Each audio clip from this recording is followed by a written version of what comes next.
नाशिक तीर्थक्षेत्रात होणाऱ्या सिंहस्थ कुंभमेळ्याच्या पार्श्वभूमीवर शहरातील पंचवटी, गंगाघाट, रामकुंड परिसरात नाशिक महानगरपालिकेच्या पंचवटी अतिक्रमण विभागाकडून धडाकेबाज कारवाई करण्यात आली। रामकुंड व गंगाघाट परिसरातील अनेक लहान मोठ्या व्यावसायिकांची दुकानं कोणतीही पूर्वसूचना अथवा नोटीस न देता मनपाकडून हटवण्यात आली असल्याचा आरोप व्यावसायिकांकडून करण्यात आला। प्रशासनाच्या या कारवाई विरोधात पंचवटी परिसरातील व्यावसायिकांनी हातात फलक धरून मूकपणे गांधीगिरी पद्धतीने आपला रोष दर्शवला।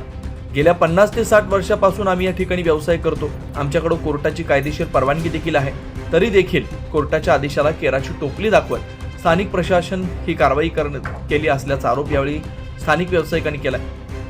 सध्या झालेली गोष्ट अशी आहे की 50-60 वर्षापासून आम्ही इथे व्यवसाय करतोय आणि तो बी कायदेशीर करतोय। आमच्याकडे कोर्टाची ऑर्डर बी होती, पण प्रशासनाला ऑर्डर देऊन बी त्यांनी त्याचा सन्मान नाही केलेला आहे, कोर्टाच्या आदेशाचा सन्मान नाही केलेला आहे। आणि ही जी कारवाई केलेली आहे ही कारवाई एकदम बेकायदेशीर, कारण प्रशासनाने कोर्टाचा आदेश बी ग्राह्य धरला नाही, कोर्टाच्या आदेशाला केराची टोपली दाखवून ही कारवाई केलेली आहे। तर आज आम्ही सगळे दुकानदार, टपरीधारक या प्रशासनाचा विरोध नोंदवण्यासाठी आम्ही शांततेत आमचं आंदोलन करत आहे। माझं म्हणणं हे आहे की आम्हाला लवकर ते लवकर दुकानं बनवून द्यावा, आमची सोय लावून द्यावा।